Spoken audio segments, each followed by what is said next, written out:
Dans votre activité d'investisseur immobilier ou d'entrepreneur, avez-vous un tableau de bord? Bonjour, ici Ludovic Bréant, je suis entrepreneur et investisseur immobilier.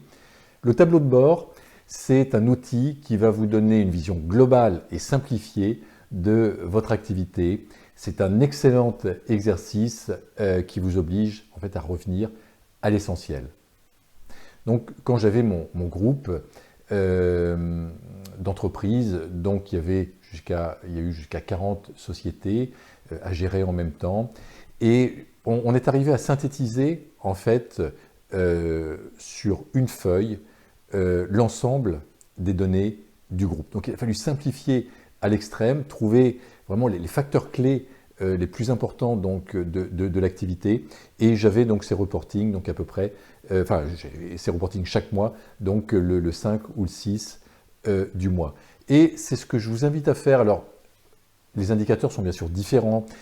Si vous êtes dans l'hôtellerie, par exemple, l'indicateur, ça va être le taux d'occupation, ça va être le chiffre d'affaires, le prix moyen de la chambre, ça va être le ratio frais de personnel sur chiffre d'affaires, ça va être le cash flow, bien sûr, dégagé chaque mois, et ça sur l'année N, sur l'année N-1, et éventuellement par rapport au budget.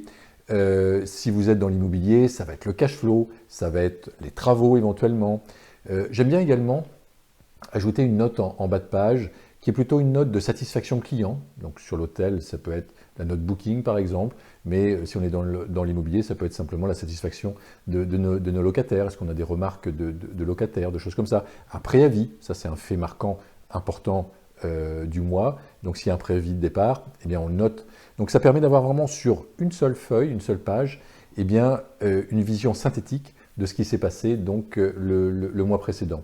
Si vous avez une activité différente, si vous avez une activité d'infopreneur, par exemple, eh bien, les indicateurs, ça va être le chiffre d'affaires.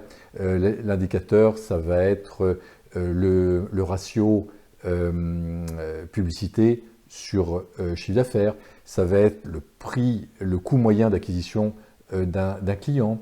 Ça va être le chiffre d'affaires, bien sûr. Le nombre de ventes, etc., etc. Donc on a chacun des indicateurs différents selon l'activité que nous avons. Mais ce que je vous invite à faire, c'est dès maintenant à préparer sur une feuille les principaux indicateurs clés de votre activité. Mais s'il y en a 4 ou 5, c'est vraiment suffisant. Et à partir de là, de les suivre mois après mois. Et ça va vraiment vous permettre de piloter de bien piloter votre activité donc entrepreneuriale. C'était Ludovic Bréant qui vous aide à entreprendre pour participer à la création d'un monde meilleur. Si vous n'êtes pas encore abonné à la chaîne YouTube des Entrepreneurs Zen, faites-le dès maintenant. N'hésitez pas à laisser un commentaire. Est-ce que de votre côté vous avez un indicateur? Je peux également vous aider en interagissant à constituer votre indicateur. En attendant, je vous souhaite le meilleur et je vous dis à très bientôt.